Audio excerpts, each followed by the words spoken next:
یا ایھا الذین آمنوا، مومنوں کو مخاطب کر کے کہہ رہا اللہ تعالیٰ، کیا کہہ رہا؟ اجتنبوا کثیرا من الظن، کہ بہت زیادہ بدگمانیاں کرنے سے بچو۔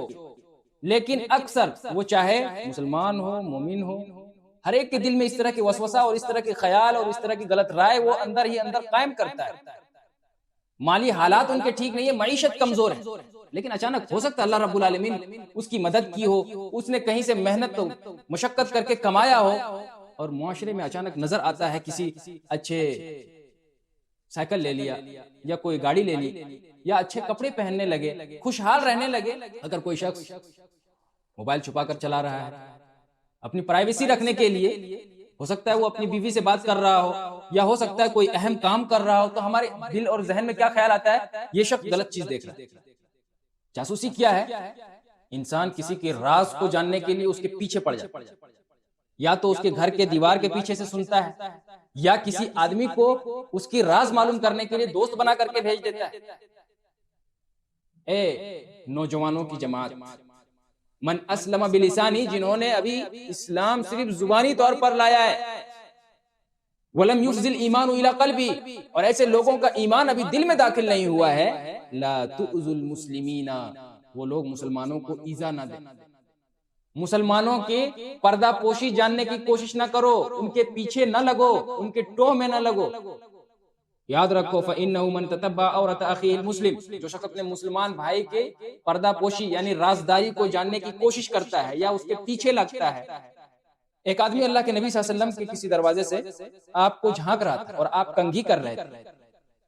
اللہ کے نبی نے فرمایا لو اعلم انک تنظر، کہ اے شخص اگر مجھے پتا ہوتا کہ تم مجھے جھانک رہے ہو، مجھے دیکھ رہے ہو،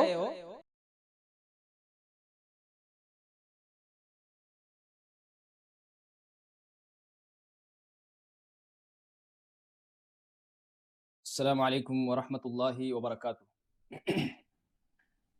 حامدا ومصلیا اما بعد، اعوذ باللہ من الشیطان الرجیم، بسم اللہ الرحمن الرحیم۔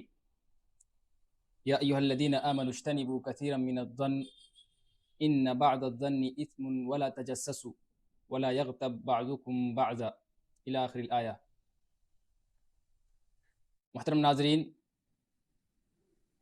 آج کے اس درس میں آپ کی خدمت میں ایک اہم موضوع لے کر کے حاضر خدمت ہیں، وہ ہے جاسوسی اور بدزنی۔ اللہ رب العالمین سورہ حجرات میں ایک بہترین معاشرہ، ایک بہترین سوسائٹی کیسے قائم ہوگی، اس پوری صورت کے اندر بہت ساری خصلتیں، بہت سارے شروط اور بڑی ساری اصول اللہ تعالیٰ نے بیان فرمایا ہے، اور اسی کے ساتھ یہ بھی بتایا ہے کہ ایک بہترین معاشرے کو کیسے اس کے اندر بگاڑ پیدا ہو جاتا ہے۔ دو گھر جو آپس میں ملے ہوتے ہیں، آپس میں ایک دوسرے سے محبت کرتے ہیں، اس کے اندر فساد کیسے پیدا ہو جاتا ہے اچانک، ایک دوسرے سے جو محبت ٹوٹ کر کے کرتے تھے وہ کیسے نفرت میں تبدیل ہو جاتا ہے، وہ ساری چیزیں اس کے اندر بیان کی گئی ہے۔ آئیے انہی برائیوں میں سے جس کی وجہ سے معاشرہ یا گھر یا خاندان ٹوٹ جاتا ہے یا دو دوست بچھڑ جاتے ہیں، انہی میں سے دو وجہ یا دو گناہ ایسے ہیں جو خطرناک بھی ہیں اور دو چاہنے والے ایک دوسرے سے الگ کروا دیتا ہے۔ ایک ہے بدزنی اور ایک ہے جاسوسی۔ اللہ کہتا ہے اے ایمان والو، یا ایھا الذین آمنوا، مومنوں کو مخاطب کر کے کہہ رہا اللہ تعالیٰ، کیا کہہ رہا؟ اجتنبوا کثیرا من الظن، کہ بہت زیادہ بدگمانیاں کرنے سے بچو۔ ان بعض الظن اثم، اللہ کہہ رہا ہے کہ بعض بدگمانیاں کیا ہے؟ گناہ ہے۔ گناہ بعض ہیں اور بعض ہو سکتا ہے 100 میں 5% آپ کے گمان، آپ کا سوچ، آپ کی رائے درست ہو سکتی ہے، اس میں کوئی شک نہیں، اللہ تعالیٰ خود کہہ رہا ہے، لیکن اکثر بدگمانیاں یہ گناہ ہے۔ اللہ کے نبی صلی اللہ علیہ وسلم نے بھی فرمایا ایاکم والظن فإن الظن اکذب الحدیث، کہ بدگمانی کرنے سے بچو، کیونکہ بدگمانیاں یہ بہت بڑی جھوٹ بات ہے۔ کیا پتہ چلا کہ اللہ رب العالمین نے بھی بدزنی کرنے سے منع فرمایا، اللہ کے نبی نے بھی بدزنی کرنے سے کہا کہ اپنے آپ کو بچاؤ اور خود بچو، ایسا نہیں ہونا چاہیے۔ لیکن اکثر وہ چاہے مسلمان ہو مومن ہو، ہر ایک کے دل میں اس طرح کے وسوسہ اور اس طرح کے خیال اور اس طرح کی غلط رائے وہ اندر ہی اندر قائم کرتا ہے. ہمارا معاشرہ اس سے جوجھ رہا ہے.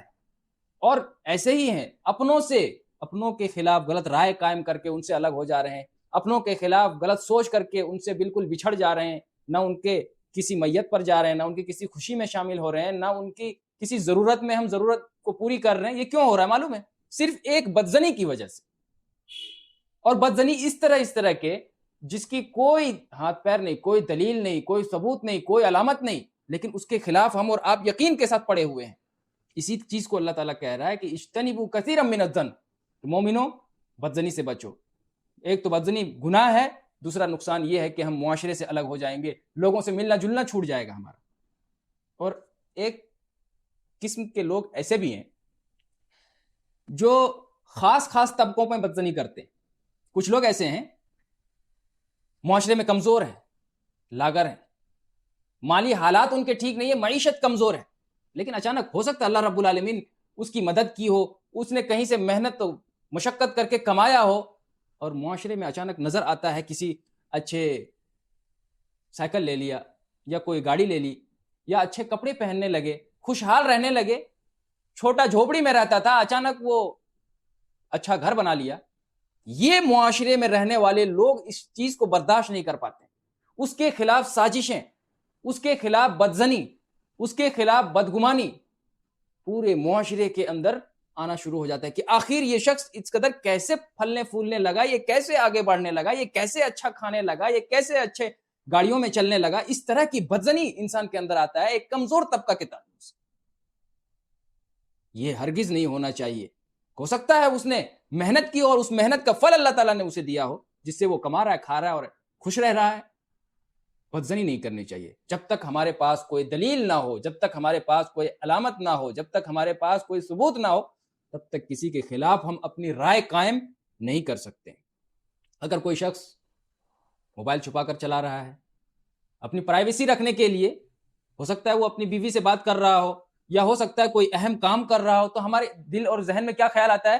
یہ شخص غلط چیز دیکھ رہا ہے, یا غلط چیز سن رہا ہے, یا کسی لڑکی سے بات کر رہا ہے, کسی غلط جگہ پر یہ چیٹنگ کر رہا ہے.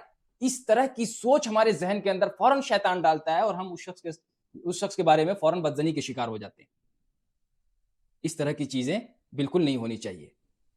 ایک اور اہم بات, یہ خصوصی طور پر میاں بیوی کے درمیان بھی ہو سکتا ہے, باپ بیٹے کے درمیان بھی ہو سکتا ہے, ماں بیٹے کے اور ماں بیٹی کے درمیان بھی ہو سکتا ہے. کیا اس طرح کی منفی سوچ سے اور بدزنی کا پھیلنے کا زیادہ امکان ہے؟ تو ایسے وقت میں ہمیں کیا کرنا میں وہ بتا رہا ہوں. کوئی شخص یا عورت مان لیجئے کہ گھر میں بات کر رہی ہے کسی سے, اور یہ اتنا ترقی یافتہ دور ہے, ہم کہیں گے کہ اس کی موبائل دیکھ کر کے پتہ کر لیں گے, نہیں کر سکتے, کیونکہ ہو سکتا ہے جس سے وہ بات کر رہا ہے یا کر رہی ہے نام بدل کر کے سیو کیا ہو. اس طرح بھی ہو سکتا ہے. لیکن جہاں بدزنی پھیلنے کا امکان ہو, ہم پہلے سے ہی اسے روکنے کی کوشش کریں. مان لیجئے ہم کسی سے بات کر رہے ہیں, ہمارے والد صاحب اچانک گھر میں آ جاتے ہیں اور ہم فوراً فون کو کٹ کر دیتے ہیں, تو والد صاحب کے ذہن میں دماغ میں آئے گا کہ ارے اس نے ایسا کیوں کیا. ہم ہو سکتا ہے کہ صحیح ہیں اور ہم حد ادب میں اس چیز کو کیے ہیں کہ میرے والد صاحب آ گئے, ہم نہیں بات کر سکتے, رکھتے ہیں. آپ بالکل صحیح ہیں, لیکن والد صاحب کے ذہن میں تھوڑی دیر کے لیے بدزنی آ سکتی ہے. یا اسی طرح عورت بات کر رہی ہے, اس کے شوہر آ گئے اور اس نے فون کٹ کر دیا, ہو سکتا ہے شوہر کے دل میں بدزنی آ جائے, یہ کس سے بات کر رہی تھی, فوراً کیوں فون رکھا. جہاں بدزنی پھیلنے کا امکان ہے اس چیز کو ہم اپنی طرف سے بھی روکنے کی کوشش کریں. کیا کریں کہ فون کو فوراً کٹ نہ کریں, آپ بات کرتے رہیں اور بات کو مکمل کریں, تاکہ سامنے جو آ رہے ہیں آپ کے, ان کو پتہ چل سکے کہ آپ بات کس سے کر رہے ہیں. حقیقت میں آپ کسی اپنوں سے بات کر رہے ہیں یا غیر سے بات کر رہے ہیں, اور اس کے بعد پھر آپ فون کٹ کریں. یہاں سے بدزنی نہیں پھیلے گی, اس لیے جہاں سے پھیلنے کا امکان ہے اس چیز کو ہم اور آپ خود بھی دور کرنے کی کوشش کریں. دوسری بات, اللہ تعالیٰ نے ترتیب رکھا ہے, بدزنی کے بعد جاسوسی ہوتا ہے. اللہ نے کہا وَلَا تَجَسَّسُوا, جاسوسی مت کرو. جاسوسی کیا ہے؟ انسان کسی کے راز کو جاننے کے لیے اس کے پیچھے پڑ جاتا ہے, یا تو اس کے گھر کے دیوار کے پیچھے سے سنتا ہے, یا کسی آدمی کو اس کی راز معلوم کرنے کے لیے دوست بنا کر کے بھیج دیتا ہے, اور اس کی راز کو لیتے رہتا ہے, اور جب ساری باتیں اس کے پاس اکٹھا ہو جاتی ہیں تو پھر لوگوں کے سامنے اسے بیان کرتا پھرتا ہے. یا یہ کہاں جا رہا ہے, کہاں آ رہا ہے, پیچھے پیچھے لگا رہتا ہے, اس کے ہر معاملات میں دخل اندازی کی کوشش کرتا ہے, ٹوہ میں لگتا ہے. ایسی چیزوں سے اللہ کے نبی صلی اللہ علیہ وسلم نے منع فرمایا, وَلَا تَجَسَّسُوا, اللہ تعالیٰ کہہ رہا ہے ولا تجسسوا، جاسوسی نہ کرو، اللہ کے نبی کہہ رہے ہیں ولا تحسسوا ولا تجسسوا، نہ کسی کی خبر معلوم کرنے کی کوشش کرو اور نہ ہی کسی کی جاسوسی کرو، نہ کسی کی راز کو معلوم کرنے کی کوشش کرو۔ اور بڑی ہی بہترین اور جامع انداز میں اللہ کے نبی صلی اللہ علیہ وسلم نے ان لوگوں کو منع فرمایا ہے جو کسی کی رازداری کو معلوم کرنے کی کوشش کرتے ہیں۔ کیا کہتے ہیں اللہ کے نبی؟ دیکھیے، یا معشر من اسلم بلسانہ، اے نوجوانوں کی جماعت، من اسلم بلسانی، جنہوں نے ابھی اسلام صرف زبانی طور پر لایا ہے، ولم یفض الایمان الی قلبی، اور ایسے لوگوں کا ایمان ابھی دل میں داخل نہیں ہوا ہے، لا تؤذوا المسلمین، وہ لوگ مسلمانوں کو ایذا نہ دیں، تکلیف نہ پہنچائیں، ولا تعیروہم، اور نہ ہی انہیں عار دلائیں، نہ ہی انہیں غیرت دلائیں۔ یہ بھی سمجھ لیں، تکلیف دینے کا مطلب یہ ہے کہ مسلمان کی تعریف اللہ کے نبی نے فرما دیا حدیث کے اندر، المسلم من سلم المسلمون من لسانہ ویدہ، مسلمان وہ ہے جس کے ہاتھ سے اور اس کی زبان سے، ہاتھ سے بھی اور زبان سے بھی، دونوں صورت میں دوسرا مسلمان محفوظ ہے تو سمجھ لیں کہ ہم مسلمان ہیں۔ اور اس کے بعد اللہ کے نبی نے یہ بھی فرمایا ولا تعیروہم، جنہوں نے ابھی اسلام قبول کر کے اسلام میں داخل ہوئے ہیں، زمانے جاہلیت میں وہ شرابی، کبابی، زانی، کفر و شرک اور اس طریقے سے ڈاکہ زنی ساری چیزیں وہ کرتا تھا، تو ہم اسے اسلام لانے کے بعد جب وہ توبہ استغفار کر کے اپنے آپ کو رب کے سامنے سرنڈر کرتا ہے، اپنے آپ کو اللہ کے سامنے سر جھکا دیتا ہے اور اسلام قبول کر کے اسلام کے دائرے میں داخل ہو جاتا ہے، تو ایسے شخص کو ہم اب آر نہیں دلائیں گے، غیرت نہیں دلائیں گے، اس کی زمانے جاہلیت کی باتیں یاد دلا کر کے انہیں تکلیف نہیں پہنچائیں گے کہ تم زمانے جاہلیت میں چور تھے، تم شرابی تھے، تم اس طرح کے آدمی تھے، تم سود پر لین دین کرتے تھے، یہ جو بھی معاملہ تھا اللہ کے سامنے اس نے اسلام قبول کر کے وہ ساری چیزیں توبہ استغفار کر لیا، تو اب کسی کو آر دلانے کی ضرورت نہیں۔ مسلمان معاشرے میں رہنے والے بہت سارے لوگ ایسے ہیں، زمانے قدیم میں یا اپنی گزشتہ عمروں میں بہت سارے لوگ اس طرح کی حرکتیں کرتے ہیں، غلط کرتے ہیں، مارا ڈاکہ زنی کرتے ہیں، ساری چیزیں کرتے ہیں، لیکن ایک وقت ایسا آتا ہے کہ اللہ کے کسی بات کی وجہ سے یا اللہ کے رسول کی کسی حدیث کی وجہ سے اس کی زندگی میں ایسا مؤثر اثر انداز ہوتا ہے کہ وہ شخص توبہ استغفار کرتا ہے اور اللہ کی طرف لوٹ آتا ہے۔ اور معاشرے میں نمازی لوگ جو اپنے آپ کو یہ سمجھتے ہیں کہ ہم اس معاشرے کے بڑے معزز اور شریف لوگ ہیں، ایسے لوگ ہی انہیں آر دلاتے ہیں کہ ارے ہم تو زمانے سے نماز پڑھ رہے ہیں، تم تو بڑے شرابی قسم کے آدمی تھے اور تم آ گئے مسجد کے اندر۔ لوگ آر دلاتے ہیں، ایسا ہرگز نہیں ہونا چاہیے۔ جو توبہ کر چکا ہے اسے غیرت نہیں دلانا چاہیے۔ اس کے بعد اللہ کے نبی کہتے ہیں وَلَا تَتَّبِعُوا عَوْرَاتِهِمْ، مسلمانوں کے پردہ پوشی جاننے کی کوشش نہ کرو، ان کے پیچھے نہ لگو، ان کے ٹوہ میں نہ لگو۔ یاد رکھو فَإِنَّهُ مَن تَتَبَّعَ عَوْرَةَ أَخِيهِ الْمُسْلِمِ، جو شخص اپنے مسلمان بھائی کے پردہ پوشی یعنی رازداری کو جاننے کی کوشش کرتا ہے یا اس کے پیچھے لگتا ہے، تَتَبَّعَ اللَّهُ عَوْرَتَهُ، اللہ بھی اس کی پوشیدگی کو، اس کی راز کو ٹٹولے گا، کھنگالے گا۔ کہاں معلوم ہے؟ قیامت کے دن۔ ہماری راز کیا ہے؟ ہمارے بہت سارے گناہ ایسے ہیں جس پر اللہ رب العالمین نے پردہ ڈال رکھا ہے، اور جب اللہ رب العالمین اس پردے کو اٹھا کر کے لوگوں کے سامنے دیکھے گا، کھولے گا وہ ساری راز، تو کیا ہوگا؟ اللہ کے نبی نے ابھی آگے فرما دیا وَمَن تَتَبَّعَ اللَّهُ عَوْرَتَهُ يَفْضَحُهُ، کہ اللہ جس کی پردہ پوشی کو اٹھا دیا، جس کی راز سے پردہ اٹھا دیا، اللہ تعالیٰ اسے رسوا کر دیتا ہے، اگرچہ وہ اپنے سواری کے کجاوے میں کیوں نہ بیٹھا ہو۔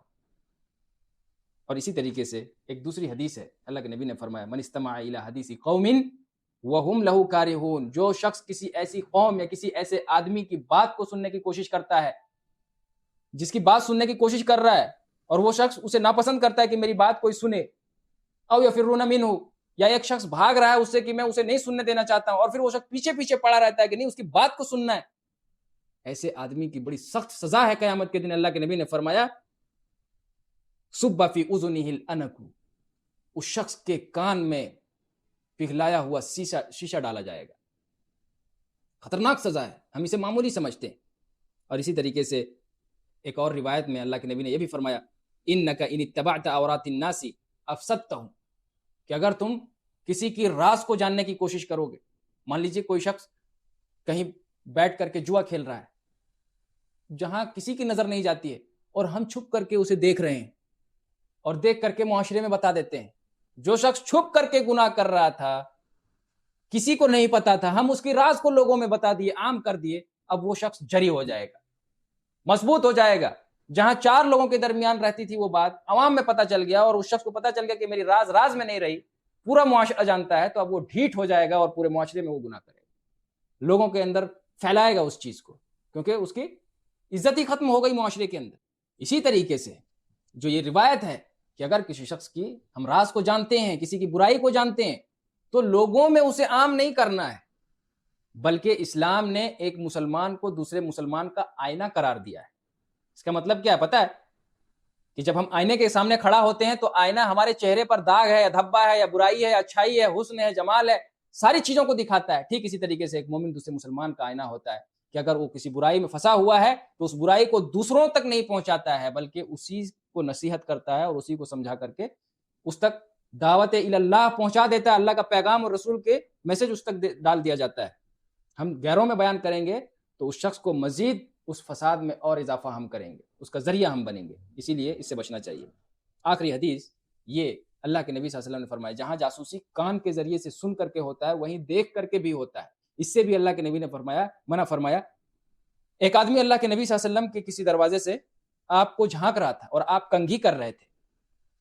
اللہ کے نبی نے فرمایا، لو اعلم انک تنظر، کہ اے شخص اگر مجھے پتا ہوتا کہ تم مجھے جھانک رہے ہو، مجھے دیکھ رہے ہو، لطعنت به فی عینک، تو میں تمہیں اس کنگھی کے ذریعے سے تمہاری آنکھ میں مارتا۔ انما جعل الاستئذان من اجل البصر، اللہ کے نبی نے آگے فرمایا اسی لیے استئذان یعنی اجازت لینا بنایا گیا ہے اسلام میں ایک قانون، تاکہ کوئی کسی کو ایسی حالت میں نہ دیکھ لے جس میں وہ ناپسند کرتا ہے کہ اسے دیکھا جائے۔ یہ جاسوسی کہاں سے پیدا ہوتا ہے، شارٹ میں آپ سن لیں۔ پہلی وجہ یہ ہے سب جاسوسی کا، کیوں انسان جاسوسی کرتا ہے۔ ایک ہوتا ہے بغض اور کینہ اور ذاتی دشمنی۔ جب انسان کے اندر کسی سے ذاتی دشمنی ہو جاتی ہے تو پھر وہ جاسوسی کرتا ہے، تاکہ اس کے راز معلوم کر کے دوسروں تک پھیلائیں گے اور اسے بدنام کریں گے۔ اس فراق میں رہتا ہے اور اس کی جاسوسی کرتا ہے، ہر چیز کی، کھانے پینے، پہننے اوڑھنے، چلنے پھرنے، کہاں جانا کہاں آنا، ان تمام چیزوں کی جاسوسی کرنا شروع کر دیتا ہے تاکہ اسے بدنام کیا جائے۔ دوسرا حسد ہے۔ جب انسان کسی سے حسد کرتا ہے تو اپنا جس سے حسد کر رہا ہے اسے کبھی خوش نہیں دیکھنا چاہتا ہے، اسے ہمیشہ پریشان دیکھنا چاہتا ہے، اور جب اسے پریشانی میں دیکھتا ہے تو حاسد خوش ہوتا ہے۔ اور تیسری ایک وجہ یہ ہے چغل خوری کی عادت۔ جس شخص کے اندر چغل خوری کی عادت ہوگی وہ شخص جاسوس بھی ہوگا۔ اور چوتھا سبب جو ہے چاپلوسی ہے۔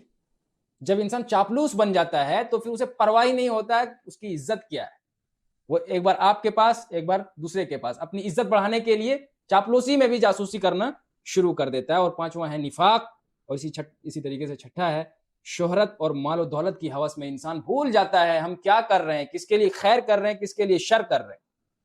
اور ایک ساتویں چیز ہے منفی سوچ۔ جب انسان کے اندر غلط سوچ، نیگیٹیوٹی آ جاتا ہے تو پھر انسان اسی طرح کی حرکتیں کرتا ہے اور لوگوں میں جاسوسیاں بھی کرتا ہے، لوگوں کے ساتھ بدزنی بھی کرتا ہے اور چغل خوریاں وغیرہ بھی کرنا شروع کر دیتا ہے۔ اللہ رب العالمین سے دعا کرتے ہیں کہ پروردگار عالم ہم تمام لوگوں کو سنی ہوئی باتوں پر عمل کی توفیق عطا فرمائے۔ آمین۔ وآخر دعوانا الحمدللہ رب العالمین۔